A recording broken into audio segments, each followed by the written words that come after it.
Assalamualaikum warahmatullahi wabarakatuh. Perkenalkan, nama saya Alisa Faidatul Umam dengan NIM 45124190002. Kali ini saya akan mengidentifikasikan sanitasi di Desa Gemeng Sekti, Kecamatan Kebumen, Jawa Tengah.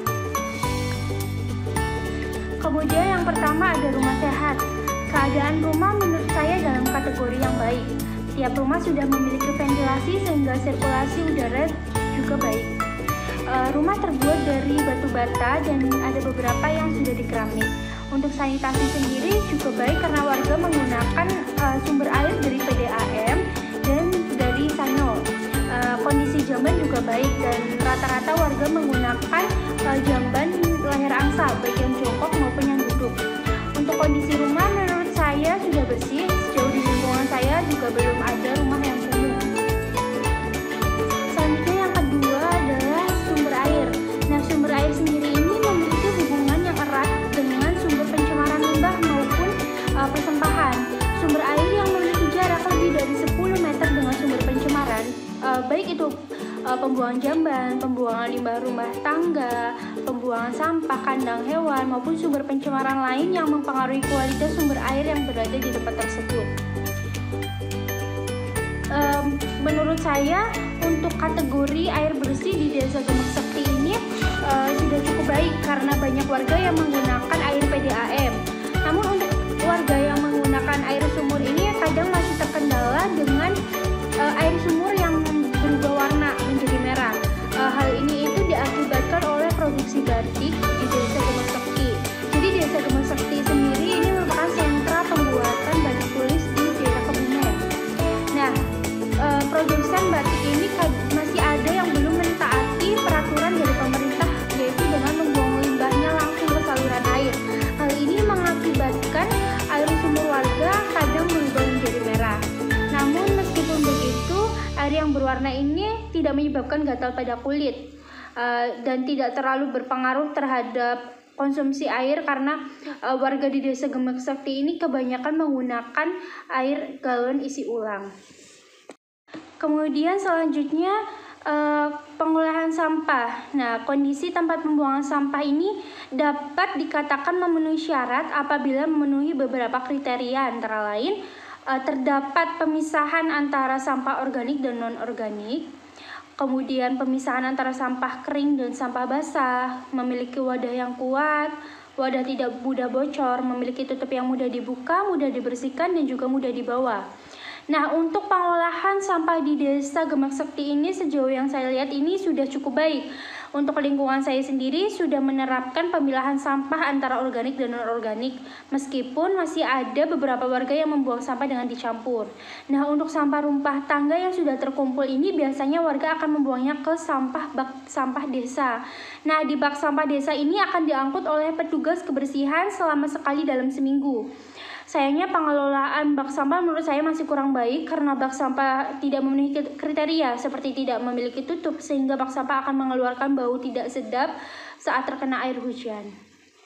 Selanjutnya kondisi jamban. Kondisi jamban dapat dikatakan memenuhi syarat apabila telah memenuhi beberapa kriteria yang telah ditetapkan. Antara lain adalah memiliki jarak lebih dari 10 meter dengan sumber air, memiliki septic tank, dudukan mudah digunakan, mudah dibersihkan, bebas dari bau, tidak mencemari permukaan tanah. Nah, untuk kondisi di Desa Gemeng Sekti sendiri ini menggambarkan bahwa keseluruhan warga telah memiliki jamban yang jaraknya lebih dari 10 meter dengan sumber air. Ya, di sini ada beberapa gambar dari contoh sanitasi yang buruk di mana masyarakat membuang air limbah bekas cucian, bekas mandi, kemudian bekas sampah cucian rumah tangga seperti yang mengandung minyak, itu langsung dibuang ke saluran air, yaitu di sungai. Sebelumnya perkenalkan, nama saya Lisa Rizky Amalia dari Desa Gemeng Sekti, RT 1 RW 4 di Kecamatan Kebumen. Di sini saya sebagai responden dari tugas identifikasi sanitasi di Desa Gemeng Sekti.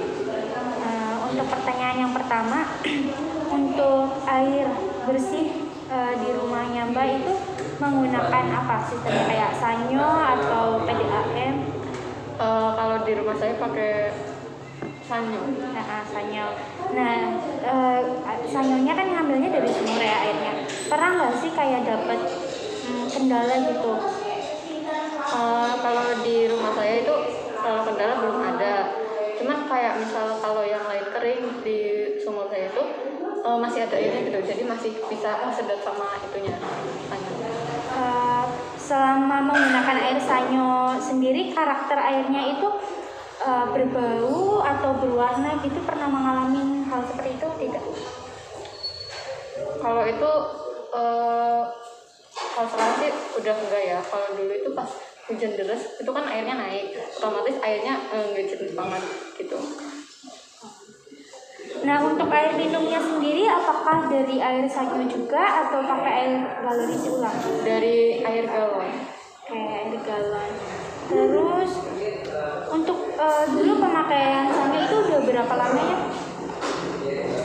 Kalau pemakaian sanyo itu udah lama sih, sekitar semenjak pindah di situ. Untuk penggunaan air sanyo ada nggak sih baik buruknya buat Bali saya? Kalau misal baiknya itu kayak hemat gitu. Kalau buruknya itu ya itu kalau kayak hujan deras itu kan airnya naik, itu juga jadi kendala buat kayak misal ya sudah digunakan untuk masak, tapi gimana ya, kayak airnya itu nggak jernih banget gitu. Jadi itu kayak itu sih. Tapi kalau misal sumur yang lain kering, nanti ngambil airnya itu di sumurnya saya gitu, buat dampak positifnya bagi lingkungan di situ. Nah, itu kan airnya kadang kurang jernih ya. Itu otomatis nanti kan tertampung di bak. Itu di bak itu berarti kadang ada ininya ya, pasir. Kalau di saya itu pakai yang itu yang pigmen. Nah itu kan nanti kalau misal hujan itu nanti ada saringannya sendiri, jadi nggak saring di situ, nggak langsung nyerap di keluar itunya. Kayak kemudian apa ya? Berarti kalau di bak airnya itu nggak ada serpihan pasirnya?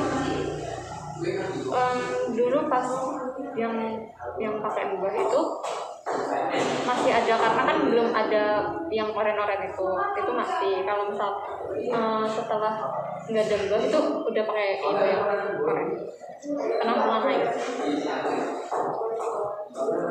Pernah nggak sih dari keluarganya Mbak Lisa mengalami masalah kesehatan akibat sanitasi? Kalau kesehatan kayaknya enggak deh, soalnya kan itu airnya jarang dibuat gitu minum dan ngayur, itu paling buat mandi sama buat cuci-cuci gitu. Jadi kayak penyakit gatal itu enggak ya? Enggak. Diare? Enggak. Terus untuk kondisi jamban sendiri, apakah pembangunan jambannya itu udah sesuai kriteria seperti 10 meter jauh dari sumber airnya? Kalau jamban udah, soalnya itunya di sini, terus yang ininya tuh di dekat kamar mandi yang sebelah utara. Jadi tidak berpengaruh sama sumber air ya? Kayaknya enggak. Terus untuk kondisi rumah sendiri, ini pakai batu bata. Untuk sirkulasi udara terganggu nggak sih, kayak ventilasinya mungkin kurang atau gimana? Enggak sih, selama ini enggak terganggu sama itu. Jadi kayak misal lancar-lancar aja gitu, kayak sinar matahari pun bisa masuk. Jadi enggak dalamnya itu enggak lemah. Untuk pengolahan sampah di rumahnya Mbak Lisa, apakah udah memisahkan antara sampah organik dan non organiknya? Kalau di punya saya itu langsung ada itu loh, pembuangan akhir. Langsung ke barang-barang. Ya nanti kan di tempat sampah tuh, terus nanti dibuang tuh kayak balon. Oh iya, berarti langsung ke bak sampah desa ya? Iya. Oke, jadi nanti berarti dari sampah rumah tangga masih tercampur jadi satu antara organik dan organik terus dibuang ke bak penampung sampah. Oke, terus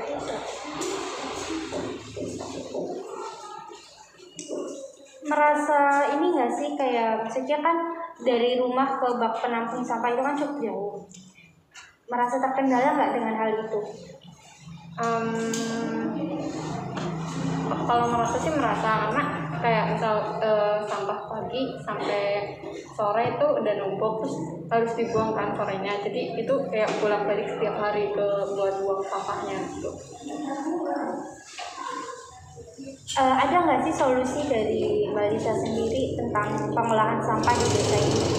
Kalau misal solusi itu kan ada, kalau setiap desa kan ada remajanya ya. Nah mungkin dari remaja Karang Taruna gitu, apa sih, bilang ke pihak desa buat kayak misal nanti ada pengangkutan sampah gitu juga, biar masyarakatnya juga nggak kejauhan kalau buang sampah gitu. Kayak misal nanti kayak ada bak di sini, terus nanti ada dari mungkin dari desa dulu ya, dari desa yang paling kecil itu nanti ngangkut sampah terus dibuang ke balongnya, dan nanti kayak misal per rumah itu bisa juga kayak yang ngeluarin infak lah buat yang udah ngangkutin sampahnya gitu. Paling itu sih. Terus untuk ini masalah sanitasi, menurut Mbak Lisa di desa Gemak Sekti ini sanitasinya sudah baik belum sih? Kalau itu kan Gemak Sekti dan maksudnya masih gitu ya, dekat sama kota. Jadi menurut saya lumayan baik sih, soalnya masih terawat sama masyarakatnya juga udah sadar. Cukup ya, terima kasih ya Mbak Lisa atas informasinya. Ya, sama-sama. Sekian yang dapat saya sampaikan, kurang lebihnya saya mohon maaf. Wassalamualaikum warahmatullahi wabarakatuh.